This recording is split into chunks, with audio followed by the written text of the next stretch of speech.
This is the Thrive Podcast with Shiloh Missionary Baptist Church. And now, Pastor Fred Jeff Smith. Hello, welcome to the Thrive Podcast with the Shiloh Missionary Baptist Church. I'm Fred Jeff Smith, pastor of Shiloh, and I'm very happy that you chose to either view or listen to today's podcast. Thank you for being a regular listener, and we invite you to invite others to tune in to the Thrive Podcast as well. We drop the video portion on every Monday, but we also have Bible studies and worship experiences that are a part of the Thrive Podcast on Tuesday, Wednesday, Thursday, and Friday. We invite you to let us know how we're doing with the Thrive Podcast. You can write me at fredjeffsmith@cox.net, and I'd love to hear from you with regard to what we're doing well, what we could improve upon. I'm very happy today to welcome as my guest Miss Portia, who is a native of Baton Rouge. She is a songstress. She is a choreographer. She is a dancer. She is a very creative young lady, and I'm very grateful that you took the time to share with us today. Thank you. Thank you for having me. So tell me, who is Miss Portia? And how did Miss Portia come to enjoy jazz music in the way that you do? Well, Miss Portia, who is very different from Portia, she is a very, she has a lot of personality. She has a lot of attitude. And on stage, she is a boss lady. Okay, so let's just go ahead and get started real quick. So you're saying that Miss Portia is your stage persona, much like Sasha Fierce, I believe it is. Absolutely. is Beyonce's stage presence. Okay, so how do you distinguish between the stage, because the stage presence is an extension of you, correct? So help me to understand the distinction between Portia and Miss Portia. Miss Portia might say some things that Portia personally might be a little bashful about. But Portia believes. Portia believes what Miss Portia says. I'm just curious. Portia doesn't necessarily disagree. She's just not as big of an advocate as Miss Portia is. Miss Portia is probably very firm, aggressive, and it's hard to describe. Nothing's coming to mind right now as far as the words are concerned, but she is very dominant. She's a go-getter. But Miss Portia is kind of like on a regular day at the house watching TV on the couch kind of person. Okay. I have come to understand through reading and through these podcasts, because several of the people that we have had on as guests have been creative type people, comedians, actors, actresses, poets, what have you.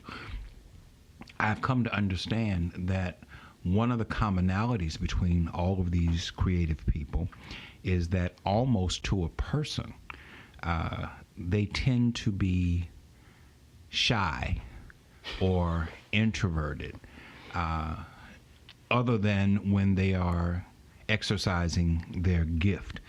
We talked before we started taping, and one of the things that you brought out is that you tend to be a little bit introverted. Is that something that you find in your experience is common to creative types, that when they're not in their moment of creativity, of performance, that they tend to be a little introverted and pushed back? Yeah, I think so, because when you're dealing with the arts, this is the only profession that is judged on opinion. Mm-hmm. It's just not the only, but it's solely, if you like me, I can eat. So okay, I get that. It's a matter of exposing your vulnerable self to people that you don't know, mm-hmm. in hopes that they will accept you. Mm-hmm. So I could see how anyone in that predicament would be nervous. You don't get to the point where you don't care until you've learned how to manage your business correctly. Because even with the arts, any type of art, there is still business behind it. Right. And you could be really nonchalant about your work, but you'll be very cautious when it comes to your business. Or you could be nonchalant with your business because that part's taken care of, but you're worried about whether or not somebody's going to accept it. Because if they don't like it, they won't buy it. Right. So. Right. Your primary genre of music is jazz. Soul. Soul. Like a R&B Okay. mixed with gospel and blues. It's kind of, just a jumble of. Okay. I misunderstood. I thought it was primarily jazz, and I was going to ask the question, how does a young woman get involved in jazz? But if it's soul, who is it that you admire in the music business and that you aspire? I know you want to be your own person, but who is it whose career you aspire toward? Maybe. I hope I'm asking that. I think I understand your question. Who is iconic for me? Yes. Who did I want to be? Well, I would like to say that I would like the success of Patti LaBelle. Okay. She was able to be a figure, do her job, but still be herself. I love that she, and I only know this because I know a person who does go to her dressing room after the show. She cooks this big spread and, she welcomes people back. I want to make sure that after I finish doing my job for everybody who I didn't see, I get to spend a little time with the people that I do know and still be myself in a comfortable setting. And so when you are in studio and when you are performing these songs, you work in collaboration with other producers. You have an agent and the whole nine yards, or do you self-produce? It can happen many of those ways. You're usually supposed to have a team. And I'm not speaking of myself. I'm currently rebuilding my team. Okay. But it can be done in so many different ways. There's some people who have an entourage, and then there's some people like me who have just, kind of been picking up and learning people as we go along. Be like, okay, I like your work. Let me work with you. But for the most part, there is no. And most of this is local? Yes. Okay. So you're a local entrepreneur.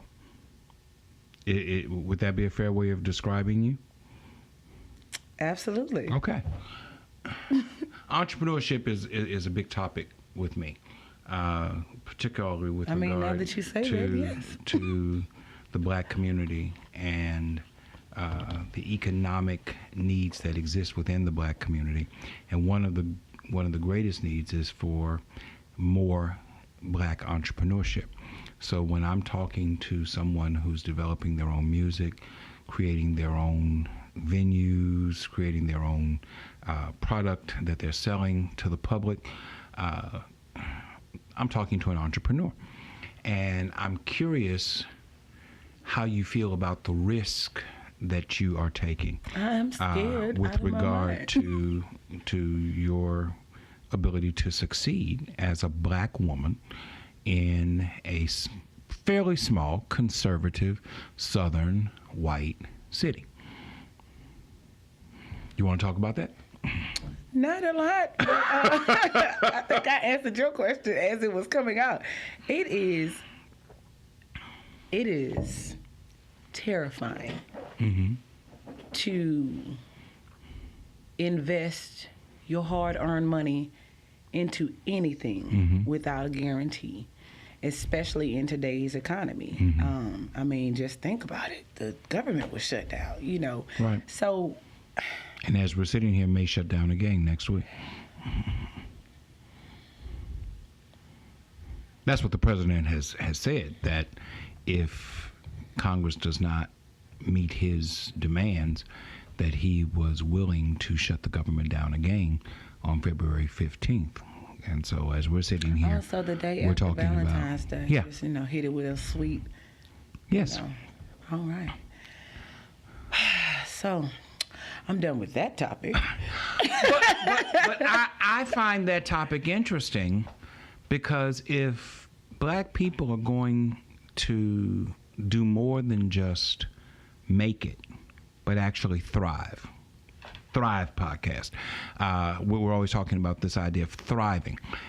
If we're going to thrive, then we're going to have to be willing to take risks. And, of course, inherent in any risk is the opportunity to fail. And then it becomes a matter of what happens after you fail. So maybe I should ask you this question. You've been putting music out now for several years. Have you ever experienced failure? Have you ever put out something that you thought was going to do well and it did not meet your expectation? And if so, how did you respond to that?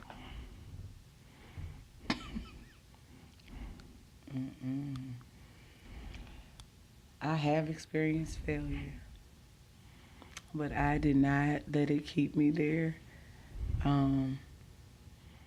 If I have to be honest with my audience or with anybody out there that's willing to take a risk or wanting to take a risk, you have to ask yourself, how bad do you want it? Mm-hmm. And if you want anything worth having is worth working for, but if you think that you're supposed to get on the first time, then maybe you don't want it bad enough. Mm-hmm. When they ask me, what would I tell someone who's quitting? Quit. Really? Mm-hmm. Because clearly you don't want it badly enough. Interesting. Well, quit. Because, You bounce back from defeats, from setbacks, by struggling through, by persevering. Kicking and screaming. Yeah. Crying and all of that. And a lot of people, I'm the most emotional person you probably ever meet. But I don't quit. I might talk about it, I might think about it, but I don't quit. I I far beat the little engine that could. Mm-hmm. So I am but this industry, in any industry, will grow you up. It will force you to do it. If you want to have something you never had, you got to do something you've never done. Mm-hmm. And that's just the bottom line when it comes to the industry. If you don't learn, that's anything. If you don't learn what you're trying to do, learn about it enough to understand it and take notes of your failure so that you can come back and achieve what you're trying to achieve. But what I can't stand more than anything, this is my biggest pet peeve. I'll talk to people who have done something and it didn't go the way that they wanted to do or whatever, or it was a big mistake. And I say, well, what were you thinking? And they say, I don't know. I wasn't thinking. And I get so offended. I really do.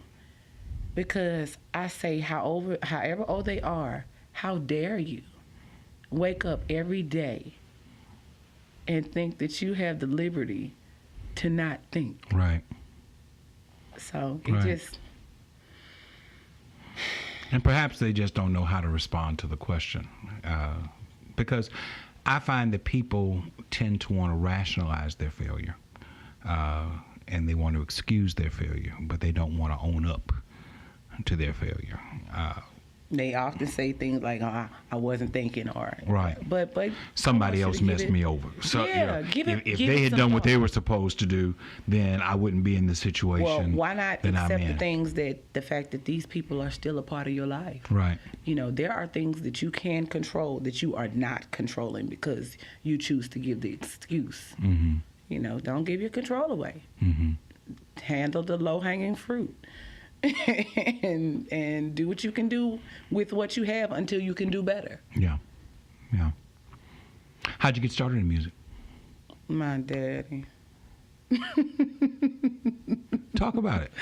This is his dream. This is his thing. And he asked me to come and sing with him. And at the end of the night, they paid me. And I was like, okay, so what time are we doing this again? So your father's a performer? Yes. Okay. My mother, of course, is the music ministry in Wesley. And so both of them dabble in music. And my brother is, he plays the drums. Okay. So you come from a musical background. Absolutely. But your father actually is a professional musician. Yes. And he asked you to come and sing with him, and you got paid, and that was it. I was like, where the dollars at, Daddy? Okay. So you started off singing in church? Yes. Did you enjoy singing in church, or was that something that you had to do? If you have to ask my dad, I started off singing "My Lady Soul." That's our song. Okay. And, he used to sing that to me all the time, and he said when we used to go out, I said, "I'm my daddy lady soul." I'm my daddy lady soul. So I just, we used to always sing together. That's my favorite. Mm-hmm. You spent some time in the military. Yes. Did you enjoy that experience? What led to that decision to go into the military? The first question, the answer was, did you enjoy it? It was what it was. Did you go in through ROTC, or did you enlist? I went. My mama came in my room and said, "You're gonna have to do 4 years somewhere." And so I said, "Bye." Now, when I said it, you talking about somebody with a loose neck and was just, hard-headed, and I deserved every lesson I learned in the service. Okay. And I came back with a humble heart. Okay. Mama, I'm sorry. So, help set the scene. You were being Portia, and your mother decided that Portia needed a shot of maturity. No, her rule is after high school, you got to do 4 years somewhere. My brother was in school already. Okay. And I didn't like how that looked. You didn't want to go to school. He was just, he didn't look happy. Okay. So when she said you have to do 4 years somewhere, she was saying it was either college or the military. I don't think she even thought that I would look for a loophole. I really thought that she was trying to say, you either have to go to school or you got to get out the house. And okay. So I was like, all right, fine. I went prom shopping, and this recruiter followed me around and was telling me about the military. And I was like, you're going to have to walk and talk because I got things to do. He did. And I guess he said some of the right stuff. I was like, wait, I can move out and get paid? All right, sign me up. Let's go. I didn't think much about it at all, but that was young Portia, not thinking. And that's why I guess I wasn't thinking it's such a big pet peeve for me. So where'd you do your basic? Fort Polk? Now, when I say Fort Jackson, everybody that's prior service is going to say Relaxing Jackson. But let me just tell you, I was not relaxing. I was not at all comfortable, okay? Okay. And did you have a particular specialty that you were interested in while you were in military service? I was personnel service. I did a lot of administrative work, but I had the post office Foxfire at the time, so I did that. My vocal abilities did land me some lanyards, and I was able to not have to stand in formation sometimes because I was singing the national anthem, and when everybody else had to go to work, I ate the cake, Okay. So what did you learn through the 4 years that you were in the military? You said that you came back humbled. I did. What humbled you about 4 years of military service? Well, the Army has an acronym called leadership, and it's LDR, and the first one is loyalty, duty, and then it's respect. The S is for selfless service, the H is for honor, and I is integrity, and P is personal courage. I found that to be, I might be missing something, but it's been a while. But I do find that acronym to be something to live by. And integrity you really don't realize how important it is until you watch someone and see how they treat other people. It will help you gauge on how to respond to them or how close you want to keep them in your area. Because you know how they say, be careful how people treat you when they think they don't need you. Right. So, right. I mean, the Army has taught me a lot, especially attention to detail. Back to that wasn't thinking thing. Oh, I hold myself accountable for so much that went wrong because I wasn't thinking. I should have been thinking. I should have been making better decisions. You spent time overseas, so you had the opportunity to enjoy different cultures. Or not. Or not enjoy different cultures. You said that you spent time in Korea. You spent time in Japan. What did you see in those cultures that you found to be attractive as opposed to living in the United States of America? Anything or nothing?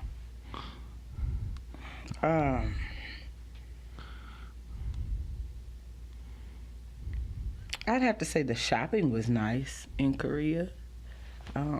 It was an experience. If I had to go back in time, I would probably still do the shopping, but I would have told little Portia to put a little something to the side. Just because they pay you every 1st and 15th, I mean, you have to spend it as fast as you can. Well, I just think that that's true for everybody who's young, period. Yeah. When they get paid on Friday and they're broke on Monday, ooh, child. It just means that nobody gave them the discipline on what to do with dollars. Well, I mean, you go from not really having bills, because I always had a job, but I didn't really have any responsibility, and then I went into the Army, and they were paying for my room and board and food, right, too, so it was like, what? I went from little bank to a big bank, but I still didn't, like you said, have the discipline or anybody to, not that I didn't have anybody, I wasn't talking to anybody. I didn't want nobody in my business because I was grown now. Yeah. Were you happy to come home when you left the military, to come back to Baton Rouge, or did you come straight back home, or did you venture to other places? I came home, but I did a lot of traveling, and I have to say that that's the part that I missed. So that has been that was a part of my goals, and now that I have the music industry, it's pretty easy. I travel and run the business. Where have you performed besides Baton Rouge? I have performed in Harker Heights. I opened up for Miss Betty Wright in Birmingham. I've been to the Carolinas. Okay. I've done a lot of traveling. A lot. I did get off a cruise in Mexico. I performed a little bit on the stage out there, and then. You did a cruise ship? 4 days out. 4 days from Galveston. I was with a few other Southern Soul artists there. Okay. And it was just fun. It was a lot of family fun. That was my first cruise. I had my family with me, and we just took over the boat like we always do. Yeah, brought my mom. I nicknamed her "Can't Take You Nowhere." Oh, really? She steals the show everywhere she goes. Can't take her nowhere. She knows somebody. If she don't know you, she ain't leaving without you. She's adopted. On the boat alone, I have to say, I think I have 7 new siblings. Well, and if she could have took them home, she's an outgoing type of person with an attractive personality. Absolutely. Yeah. Absolutely. They say, I'm gonna steal your mom. You'll bring her back. So, living in these different places, I'm leading to a question that I ask almost everyone who comes on. Did you enjoy the experience? Do you find it different than living here in Baton Rouge? And the question that I ask most of my guests is, you're a young person. Would you be okay if you spent the rest of your life in Baton Rouge, or do you think that this is just a place that I am for the moment, and I might want to spend the rest of my life someplace else. Let me make sure I say this very clearly. I love my city, and there's nothing like Baton Rouge. However, my heart is where my mom is. So if she decided today we moving to Texas, well, all right then, Louisiana, I'm gonna see y'all later. Okay. My mama and I, we have that's just families here. That's really what's holding me here. Okay. I don't think I would have come back from California, because I lived in California too. I forgot to mention that when I was in the service. I don't think I would have come back from California if it wasn't for the fact that my late aunt Rose Hawkins had been diagnosed with cancer. So I was like, okay, I'm coming home. And because we had already lost my mother's other sister, Carol Jean Stimley Adams. So I was like, okay, it's, my family is getting smaller, and I think I want to stop and go back to school, because everything my mama told me to do, it ended up, I might have done it my way, but I ended up going back to college. I wanted to go to college. When I went to, when I got out, I couldn't wait to go to BRCC. Okay. And then from there, I was like, okay, I think I've had enough in school classes, in class schools, I should say. And then I decided to do the rest of my work online, and that was pretty cool.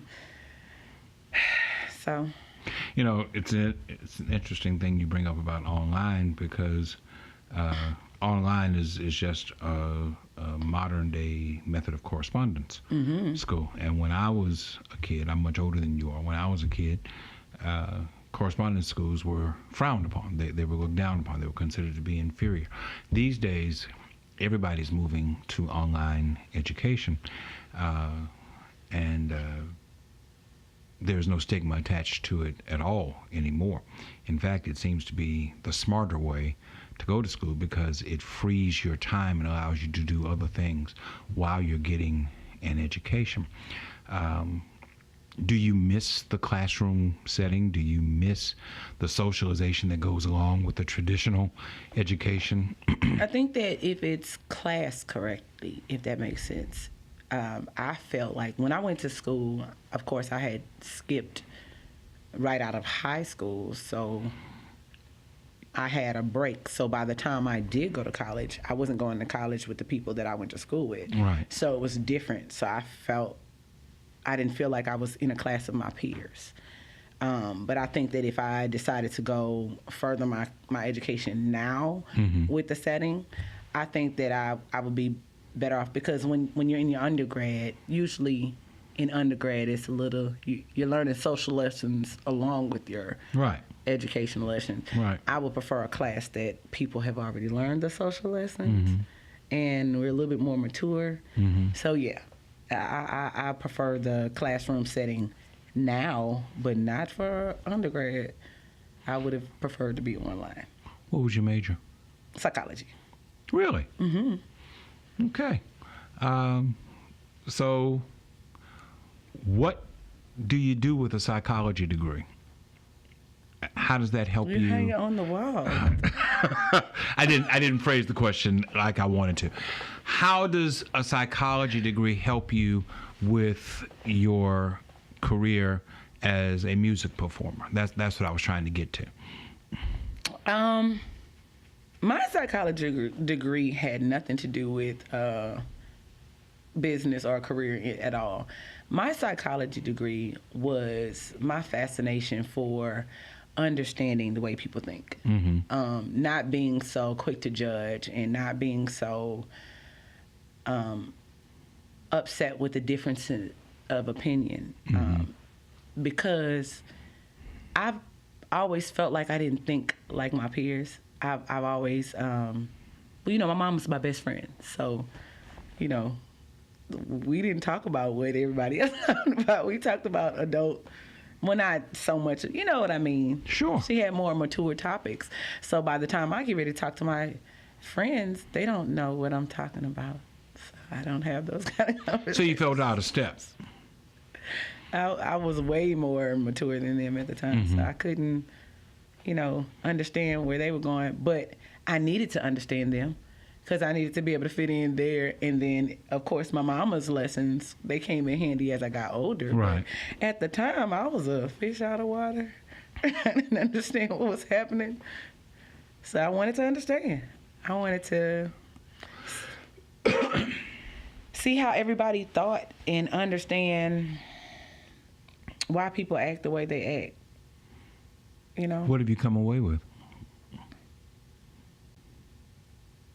I find that I don't take things so personally anymore. I used to be so affected, like, for instance, Korea, perfect example. You go to Korea and you hand them your money, and they're going to take the money out your hand, but they're going to put your change on the table, right, and slide it to you.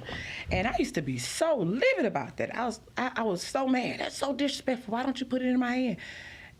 And then I had to learn that that's their culture. Well, they feel like that's disrespectful.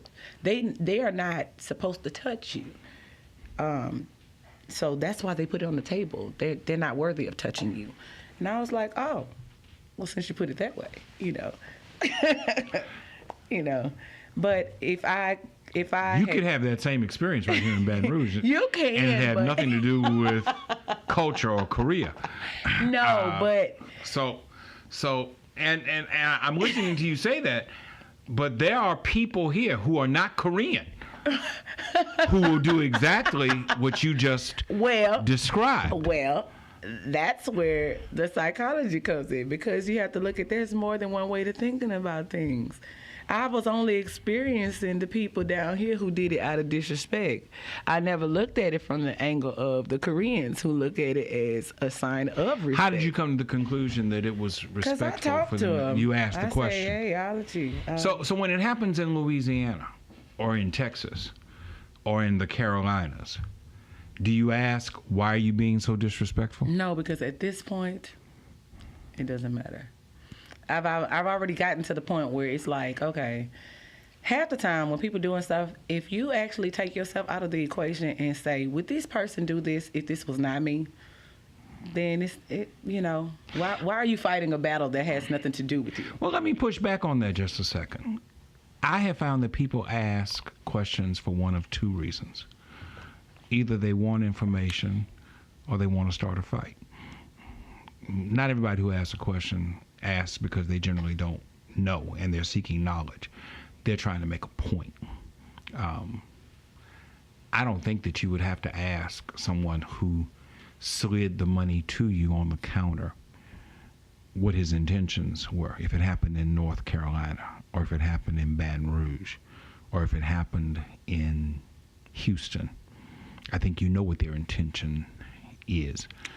But by raising the question, you're giving them the opportunity to be confronted with their own rudeness, with their own disrespect, and you're challenging them to defend the disrespect that they have shown to you. Isn't that a possibility? And I just want to say God bless you for wanting to invest that kind of time into that situation, because I don't even go that far anymore. It's I guess it's my safety, my defense level of saying, yep, that's you, and I'm me. And if today you decide you want to slide money on the table, that's fine. Give me my money. Mm-hmm. I'm not here to address how you were raised or your intentions, or, I'm never going to see you again. No, but they're going to see somebody who looks like you again. And if they want to address it, let them address it. I feel like a lot of times people get into arguments because they invest a lot of time in stuff that really doesn't matter to them. Like the person in the Carolinas, how often are you going to follow up to see if they learned the lesson you took your time to teach? You might not know whether or not, you might not have the opportunity to follow up. Let me take it to the Bible. Jesus tells a parable about a sower who sows seed, and he talks about 4 different types of ground that the seed falls on. And he says, in only one of the 4 instances does the seed actually produce, take root, grow. But there are 3 other types of ground upon which the seed fall, where nothing is produced from it. But the moral of the story is, I'm not responsible for what happens to the seed once it's given. I'm responsible for giving the seed. Taking that back to the person sliding the money across the counter. I'm not responsible for how they perceive my question. I'm only responsible for giving this person the opportunity to confront himself with his disrespect.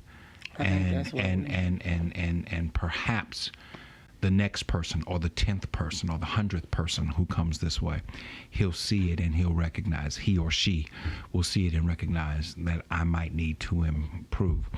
And you'll never know that it happened, but the potential of it happening makes it worth the time to do so. Well, I feel like God put people on this earth to plant seeds, certain seeds. Mm-hmm. And as far as when it deals with the money, that's not my seed to plant. Like you got the money seed, and I have the hey, don't close the door in my face seed. See, that kind of stuff. I will pick and choose my battles. So if the same guy walks through a door in front of you and does not hold the door open for you, you would say something to them about that? No, that's not what I mean. Okay. I mean like the same guy that I'm walking in a door and he's pulling it closed in my face. Not holding it open. I don't expect anyone to do anything for me that I can do for myself. Okay. But I do have a problem with people who have a problem with me achieving my goals. Mm-hmm. Does that make sense? Mm-hmm. Like I kind of stay in my own lane just a little bit. I will correct you if you come in my lane as needed or as much as I feel invested to do. But overall, I am responsible for my peace of mind, and I just got that back. Okay, you're responsible for your peace of mind, but do you feel any responsibility toward helping to educate people with regard to proper respect for other people? Absolutely. When it comes to disrespecting my people. For example, if a child is in the middle of a Walmart doing rambunctious things, I may walk around and tell someone else to go and correct that child. But if said child has crossed my mother, then it's my job to rectify that situation, because that's my people.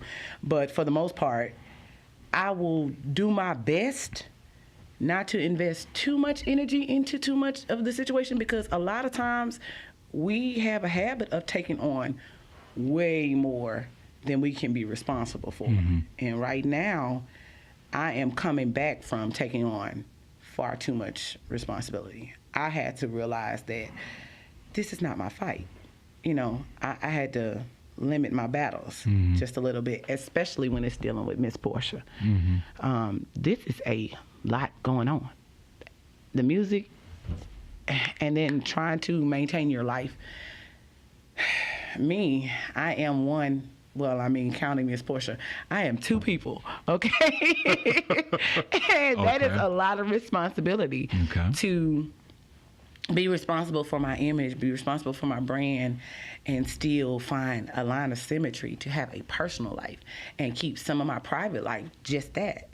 I have to still be able to, because as we established, this is a business. Mm-hmm. Let's say, for example, that I decided, all right, Miss Portia, we have done all that Miss Portia is going to do. I still have to be Portia, and even though Miss Portia is my alter ego, Miss Portia will probably never have children, but Portia might. Miss Portia probably will never have a husband, but Portia might. You know what I'm saying? It's the privacy, it's the separation. Mm-hmm. So I have to be careful with how much I'm going to invest in others. Not to say that I don't care, just self-preservation. Do you find that people of your generation I tried to get you to tell me how old you were. You wouldn't tell me. Do you find that people of your generation tend to think more along the lines of what you're describing now, or do you find that your way of thinking is kind of an outlier from the people that are in your generation with regard to correcting someone who has disrespected you? I find that my generation or the newer generation has an incredible, ridiculous sense of entitlement. And because of that, it's hard to correct any of them. They feel so entitled, there's no correction. They're right. They're all right at all times. And that's just not a battle I want to fight today. Mm-hmm. You know, I don't want to try to argue with somebody who is never wrong. And I've noticed that, like, even with the school, I have a lot of teachers, a lot of friends that are teachers, all my sorors teachers. And you'll see a lot of parents coming for the teacher versus coming for the correction of the children. Yeah. Yeah, and you know, and shouts out to all the educators. You all do a wonderful job, but I could not do it. Mm-hmm. I could not do it. I could not be an educator because my defense mechanism is that wall that comes down Mm-hmm. because this is too stressful. I would not be arguing with some parent about what their child did in my class, what I witnessed their child doing in my class, because I'm not here to lie to you. I'm here to educate. But if you feel like your child does nothing wrong, then you should be here every day. Or maybe you should educate them, you know, because can we skip this subject? It's getting stressful already. I'm asking because I'm trying to draw out how people of your generation think, how they problem solve, how they approach community issues. You're the psychology major. How people think and how they approach pregnant problems within communities have a lot to do with their psychological makeup. And psychological makeup, from my experience, has a lot to do with sociological background. It's very hard to distinguish psychology from sociology. The economics of a person shape how he thinks. The religious background of a person shapes how he thinks. The racial components and how that person is accepted both within the race and outside the race. All of these things shape the way that we think. Mm-hmm. And generations think differently. And that difference in thinking is largely due to the fact that one generation has experienced something that someone else did not. I'll use an example that I was sharing with my producer here, Terrence, before we started recording. Someone put on Facebook Thursday, we're recording on a Thursday, someone put on Facebook today a picture of an old amusement park. You might be too young even to remember Fun Fair Park. I've heard of that place. Heard of it, yeah, but you're too young to remember. It sat on the corner of Airline Highway and Florida Boulevard. Yeah. And this person is a younger person, really probably close to your age. And he was talking about what a wonderful experience it was and the fun times that they had at Fun Fair Park, and there were several people who listed that as well. And I listed my first memory of Fun Fair Park, which was not a pleasant experience. I remember my mother, my brother, my sister, and myself being turned away from Fun Fair Park and being told that we don't serve Negroes here. That's my first memory of that. So that shapes my thinking and causes me to think very differently. When I see that picture, I don't see the wild mouse, or I don't see the bumper cars, or I don't see this, all the things that I came to enjoy later before they tore it down. And it was really a raggedy place, by the way. But My first memory, whenever I think of Fun Fair Park, and when I saw that picture, was none of those things. My first memory was a 14 or 15-year-old white kid telling my mother and my brother and my sister and me, we don't serve Negroes here. That shapes my thinking.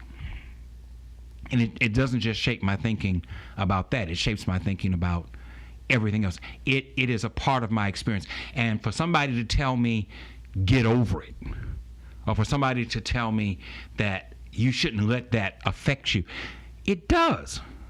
It is a part of who I am. It shapes who I am and who I am becoming. It shapes how I came to be where I am. So I'm digging in with you because I'm trying to discern. This for me is a journey of learning. I do this podcast to learn. Absolutely. And one of the things that I'm trying to learn is I know how I think. I want to know how you think. And I want to know how people of your generation thinks. Because ultimately, I think it will help me in my role as a minister, as a Christian, to better serve this community. And so I'm not just trying to be nosy. I'm just trying to figure out what's important. And whether or not you're thinking not just individually but pervasively, your age group, your generation. What are the distinctions between the way that you think and the way that preceding generations think? And if I can draw lines between my generation, which is a preceding generation, and your generation, which is a current generation, then it might help me to project into succeeding generations that come from behind you. I'm an unusual one because my mother, and we just talked about this recently, my mother was the last of her parents, and she said they were pretty old when they had her. Mm-hmm. So she was kind of raised outside of a generation of her own. Mm-hmm. And because of what she learned, she kind of raised me outside of my generation. Mm-hmm. So that's why I always said that I was a little socially awkward because my mom was the only one I could really relate to. Mm-hmm. My friends talked about certain things that were strange to me, and the only person that I would have to be a soundboard is my mom. Mm-hmm. So, like, I would tell her, and she'd be like, that's what the kids are talking about today. It really wasn't a whole lot for me to...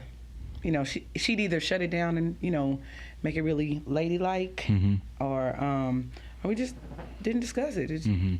It wasn't a whole lot to talk about.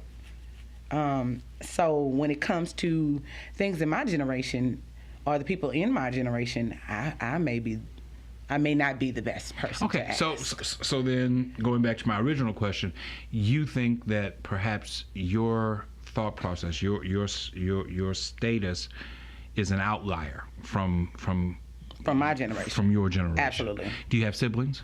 I do, and he's do your just siblings like me. think? Okay, you have a brother. He and I think alike. Oftentimes, people of my peers make fun of me and call me Dr. Phil. I'm okay with it. I'm all right because I have like a kumbaya sense of trying to settle a situation. Mm-hmm. I just want it to be over. Yeah, whatever it is, whatever's bothering you, if I could... Can it stay over if you don't actually deal with the issue? I think sometimes I'm learning that too. We're in such a rush for it to be over. We're not actually digging to the root of it. Yeah. And I agree with that. I do agree with that because I've noticed that in my family, we will overlook some things and then it reoccurs and everybody's like, I'm so dead. They always do this. Mm-hmm. Because we never say anything about it. Right. We never address it. Right. And I think that is something that has taken place in this new generation too. Mm-hmm. I do notice that a lot of times you hear parents say, oh, well, they just a kid, or they just a baby, or that's just the way they are. And that's okay for them to be the way that they are. But that doesn't mean that I have to allow them to be the way that they are at my convenience. Mm-hmm. I'm going to have to set my boundaries just the same way that they set theirs. Right. And so... yeah, I do agree with you on that as far as not unpacking an issue is a problem. But my issue was that I didn't learn that. Mm-hmm. I didn't know how to confront some issues right away. I had to gradually build myself, because it was either I'm okay with it or I'm extremely not okay with it. And Right. you know, and so there was no midpoint, but I did have a mentor, and she kind of gave me some sound advice, and you know, so I was able to come to the point where I learned how to confront some of my issues not as aggressively or not wait as long. So I do agree with you. We need to unpack it, and probably as soon as possible while it's at the lower level. I find that younger people, and this is not going to turn into a me just fussing about different generations, because it's true with many people in my generation as well. We want to be peacekeepers and not peacemakers. Let me get preachy for just a second. Jesus in the Sermon on the Mount, yeah, just a second, don't take long. Terrence will tell you, I don't preach on him either. Jesus in the Sermon on the Mount says, "Blessed are the peacemakers, for they shall be called the children of God."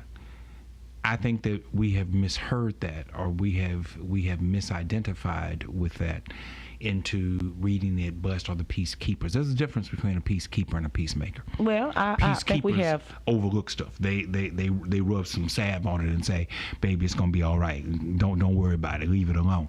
Peacemakers recognize that sometimes you got to dig into it and get the infection out before it's actually healed. You know, so I struggle with the fact that people are too quick to want to move past things. And they don't. If nobody gets stressed, then how are things going to be resolved? Okay, so here's the other problem. You have people who don't get stressed, Right. that don't dig out enough infection, Right. and then you got people over here ready to cut the whole hand off, Right. All right, so But between those two polar opposites, there is a place in the middle. there is a happy medium. Yes. Absolutely. Yeah. Everything in moderation. I agree. I'm not interested in doing amputation, but I'm also not interested in just putting a Band-Aid on it and acting like everything Absolutely. is fine. We are here, okay? We here. All three of us. We here. Good. We cool. Okay. We are here. However, there is no one teaching conflict resolution. There is no one teaching how to get to that happy medium. See, so many times we are celebrating petty. I'm so petty. I'm so petty. Here's the Dr. Phil. I have had some relationships where when I ended it, I was like, what is it going to take you to be happy? And I mean it from the bottom of my heart. If you want everything inside of my house to move on, okay, come get it. If it'll make you feel better. Because I'm about promoting peace of mind. And man, that's so crazy. That my friend and I, we were just talking about how people in relationships, in all relationships, we claim to love so hard. You know, I love you, I love you, I love you, until you do something I don't like. Right. And then I can't stand you. Right. So bad to where I remember everything that you told me in the confidence because I loved you. Right. And I'm going to use all of those things to hurt you, to manipulate you to do what I want you to do. Yes. Yes. Because my happiness means more than yours. And I don't love you like I claim to love you. That's what it equates to me. Yeah. Because that's not what love is. I have seen that happen many, many times. So why can't we just say, you. I love you, I'm not in love with you, and let's see how we can make this thing work where you can go your way and I'll go mine. Yeah. And a lot of times people say I gotta get my respect. Well, how much does this respect? We gotta learn when we winning. Like, my friend wanted to sit in this chair, and so she raised, you need to get out the chair. You need to, all right, baby, here go, get in the chair. Yeah, because she shouldn't have never sat in my chair. But baby, you sitting in the chair. You won. Yeah. You won. Yeah. Why you still fighting? Yeah. No, because it's about her sitting in my chair. Is it? So where do you think that comes from? I would say misery. I would say we get so comfortable in the misery that by the time we are winning, we are so resentful. We can't even accept and appreciate it. And I say that from the standpoint of a woman because if I had to beg you 10 times to wash these dishes and I came home on the 11th day and you finally washed them, I don't care no more. Now I want to throw the dishes out the window. Like, I'm so angry. It took me to tell you 10 times to get it right.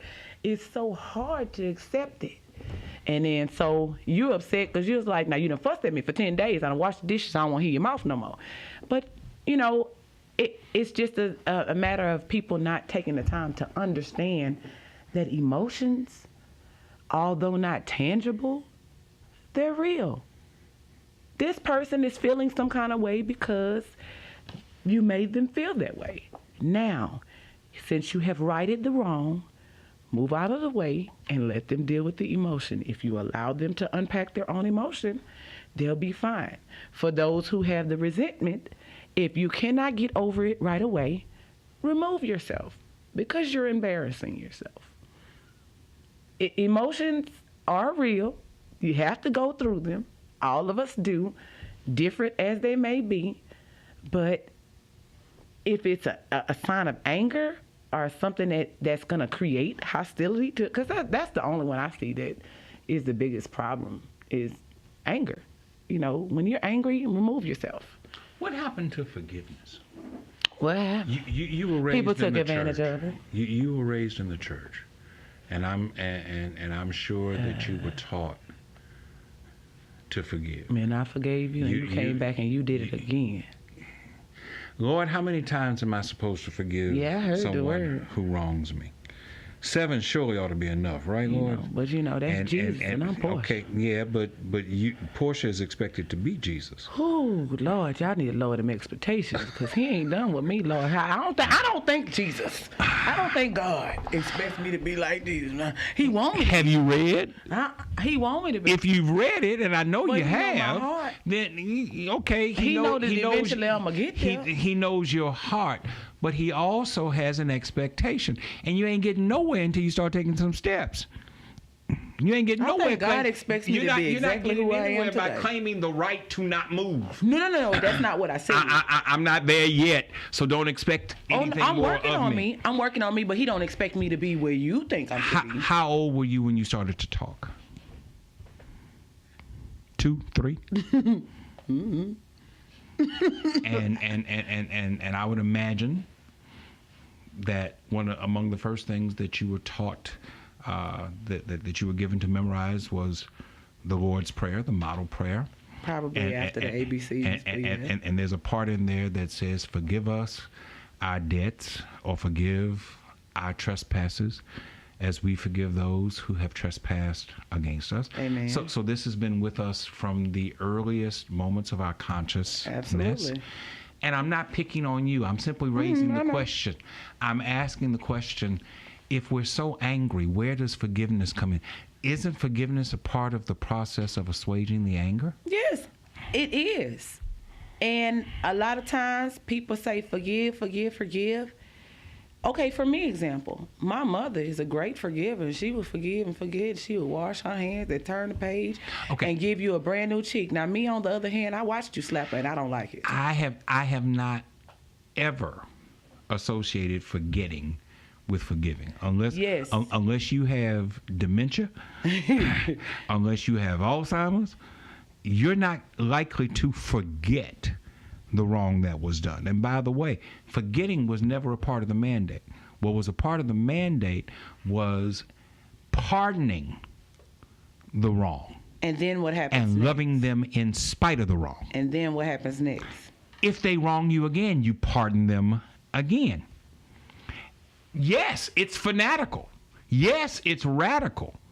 But is that not what we have been taught in Scripture? And my larger question is, do we truly embrace that? Or are we with every succeeding generation? Because mind you, my generation ain't got it right either. Things that we were taught that we have to unteach ourselves. Were we not taught that men weren't supposed to wear a garment of a woman and vice versa?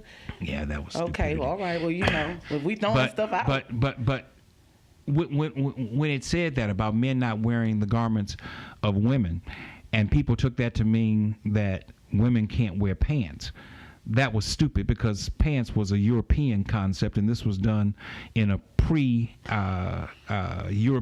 age with Middle Eastern people who were living in Northern Africa and in Central Asia, where all men wore robes. So the whole concept of that meaning that women can't wear pants was a misnomer to begin with. It's the foolishness that people do with Scripture. But what I'm talking about with forgiveness is not foolishness. What I'm talking about with forgiveness is the benefit that comes to people when they learn the blessing of forgiving. It's not just for the person who has wronged you. It's for your benefit as well, because you just said, they're so angry. Wouldn't it be nice not to be angry all the time? I'm just curious. Would you not be, not you individually? Yeah. Would you not be a happier person if you weren't always sitting there with your guard up, waiting to see who's going to wrong you so that you can strike? Wouldn't life be a little bit sweeter if you could just embrace the whole concept of forgiveness? And I find it troubling that people are being raised in churches, going to Sunday school, going to worship, reading the Bible, wanting to learn more about other religions, because Christianity isn't the only religion. I have a lot of people now who are investigating Christianity, and they have problems from a cultural standpoint about this aspect of Christianity and that aspect of Christianity, and maybe we need to expand it. And yet in all that expansion, nobody gets to the place where they can actually just embrace the whole concept of forgiving. The simplest concept, the most universal concept that Jesus ever taught was, as I have loved you, love one another. Now, that doesn't require a whole lot of interpretation. It really doesn't. And yet I find that something as simple as loving people becomes a difficult process for folks. Because it's always said, turn the other cheek, turn the other cheek. Right. That is what is preached. Right.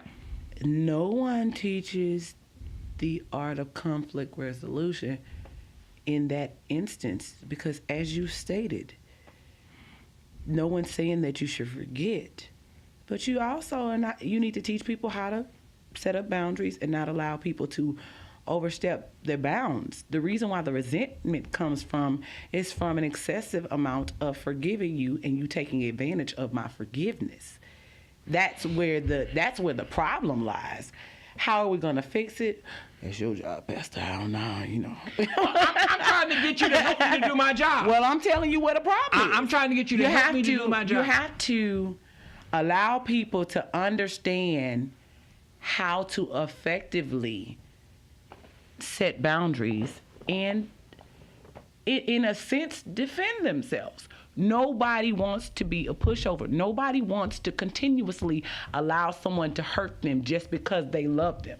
I'm not going to enslave myself to your love just because you keep telling me that you love me. I'm not asking anybody to enslave themselves. That's what it is to me when you continue to tell me to forgive you. What I am suggesting is that a lot of the anger that you have correctly, to my way of thinking, described exists because we're not just responding to people who have wronged us. We're waiting for the next person to wrong us. Absolutely. So that we can make sure the wish factor is in please deep come. effect. I wish somebody What is would. it that Liam Neeson just admitted to the other day? That something happened 40 years ago in his life involving a black person, and he went out searching for black people, wanting them to attack him so that he could kill a black person, and he had to seek psychological counseling in order to get beyond that. And this movie that he's about to come out in, they're withholding the movie now because of this that has come out. And all I'm saying is, that kind of anger is not just existing in a Liam Neeson. It exists in people every day. Because, I mean, you and can it's talk not about an Liam anger Neeson. over what somebody did to you yesterday.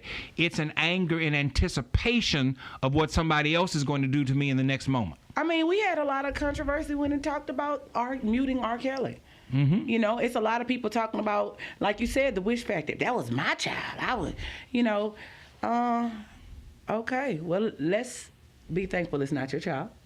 You know, first and foremost, let's be thankful of the things that we can control, and then let's not be so on your mark on things. It's good to think about what would happen and talk about the risk of what could happen and have a safety plan for measure, but it's not one to have yourself on your shoulders waiting for something to pop off. I agree with you on that. You know, you preach to the choir on that note. However, there is no one having these conversations to say, okay, I have a friend that I like to say I talk her off the ledge all the time. Mm-hmm. She's like, I'm finna go in there, I'm finna go tell this woman. She's dating someone, and the mother is not receptive of her. She's like, and her mama said this, and the mama said that, and I said, okay, well, she's gonna go and confront the mother, and I just said that's just not your place, friend. Mm-hmm. She was like, she listened to me a little while, and then she said, you're right. Because no one's talking us off the ledge. Mm-hmm. We got hype men. Mm-hmm. I'm finna go in this McDonald's and set it off. Come on, friend, we with you. Right. No, we need somebody to say, now what is that gonna prove, friend? How are you gonna set it off at the McDonald's? Now you're gonna go to jail, and now you done created another problem for yourself. You went to the McDonald's, the people didn't have what you want, you got your refund, you just won. Let it go. So what can the church do? This is a church product. I think there needs to be more social. What can the church do to help facilitate the kind of conflict resolution that you're describing? Anger management. I think that we need to do a lot more therapy. I think it's a lot of people out there that need soundboards. People need to be able to have some place to comfortably and safely be vulnerable and explain about a situation and say what they were thinking without you saying, girl, you shouldn't have thought that. You should be able to say, nah, child, I understand how you feel that way or how you could feel that way. But have you thought about doing it this way? As Dr. Phil as it has been, I don't have a rap sheet. So it's working. You just need somebody to tell you how to deal with it. Mm-hmm. I didn't have anybody. At first, I didn't have a whole lot. My mama, she don't deal with it. She doesn't deal with it. If she can make it go away, it's going away. But I noticed that if you make it go away, it's going to come back. So yeah, I had to find a safe way to unpack it. And so when I found my way, I started helping my friends with their way. Mm-hmm. And I've noticed that the friends that I've acquired, they're calmer. They have even helped me sometimes, because I get on my feelings and they were like, maybe you just need to go and take a bath. I'm going to try to take that as though you're not saying I stink, but but I'm going to go and take that bath because you might have something, you might have something there. And after the bath, I call them back and say, you know what, you was right. I was thinking about it. And, I was able to come, because when you're angry, your thoughts come in really quick, mm-hmm. and and all of them can be worked out in your head. Mm-hmm. But you just have to be careful that we're not talking about, because I'm going to go over there and set it off, and while you may have made them fear you for the respect that you're trying to achieve, you're now also locked up in this spirit victory. You won, but what did you win? Mm-hmm. So we just have to teach people how to appreciate the win, how to calmly and comfortably achieve the win, how to give soundboard of advice Talk about a lot of hypothetical situations. Bring up some conflicts that may never happen, but it will give you a chance to see what means something to people, what doesn't. It'll give you an idea to see what is valued, what their pride values are, and you can teach them, you can give them something else to value. You see, as a preacher, I think that the best example I can give you is Jesus. And yet when I threw Jesus out to you, your first response was, I ain't Jesus. And so I'm trying to discover what other example I can use. Someone a more pragmatic example, perhaps, a more contemporary example. Jesus doesn't fit the model. I mean, you have to think about it in the sense that we describe Jesus as perfect, and you also humanly accept the fact that we are not. So clearly, if Jesus is perfect, I am.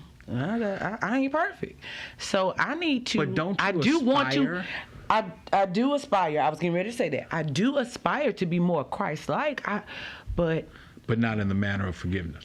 I'm not talking about you. That is not what I said. I'm trying to finish your thought. Well, don't. Okay. Let me finish. Okay. So here's the thought. We want to be more Christ-like, but we need to do it in our own way.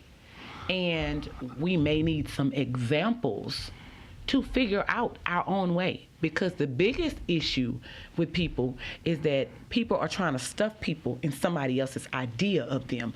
I don't need you to cookie cut who I am. I need to figure out who I am and what is best for me. And that's a lot of these teens. That's the same as these teenagers. Oh, Lord, they smelling themselves, so to speak.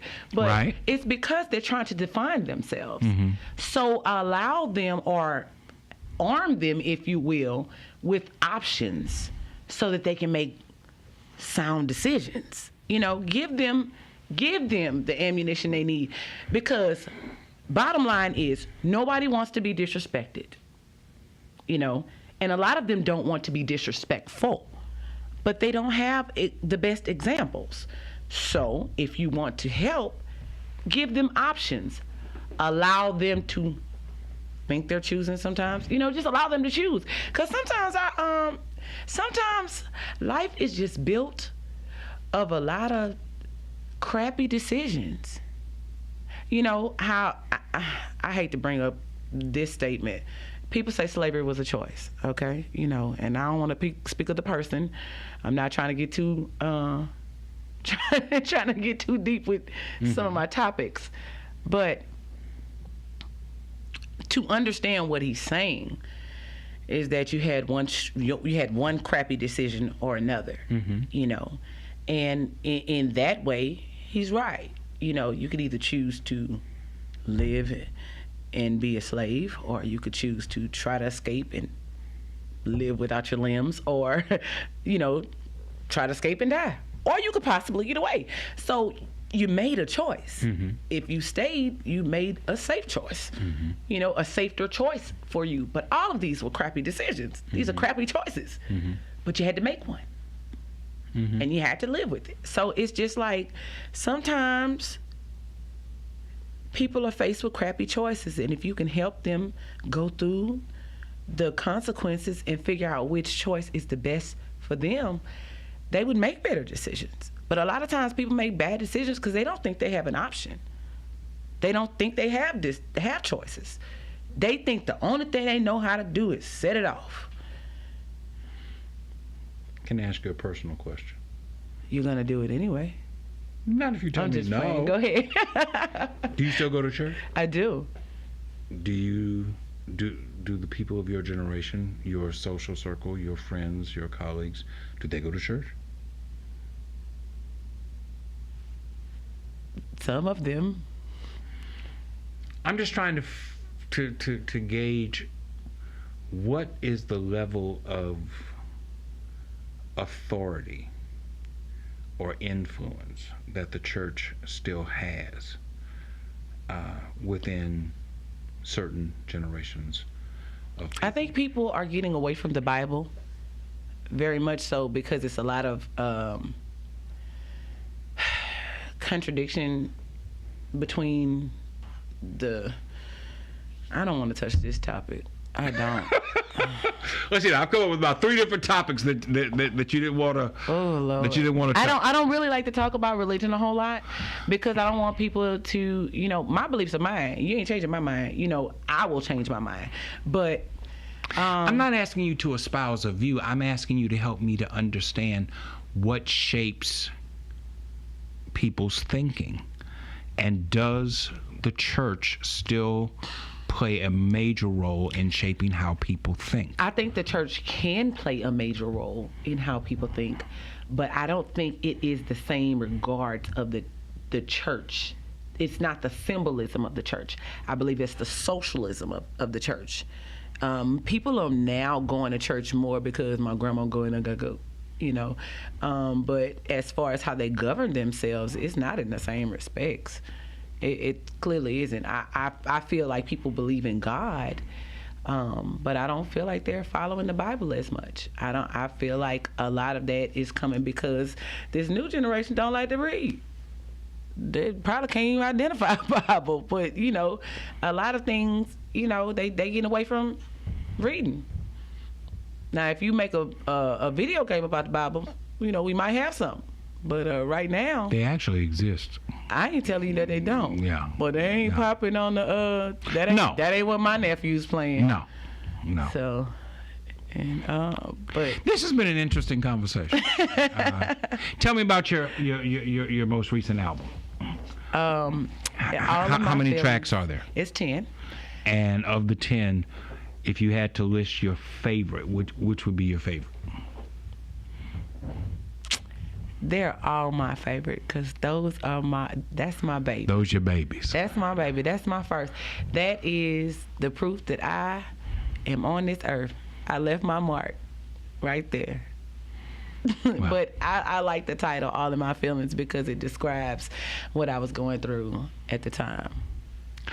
I'm going to listen. Oh, Lord. And I don't typically do that, but I'm going to listen, and I hope to learn, and I'm sure I'll enjoy it. Portia, Miss Portia, thank both of you for sharing with us today on the Thrive Podcast. Thank you. Hope you'll come back again sometime. I would love to come back. Okay. Thank you all for listening. Thank you all for viewing. We'll be back again sometime.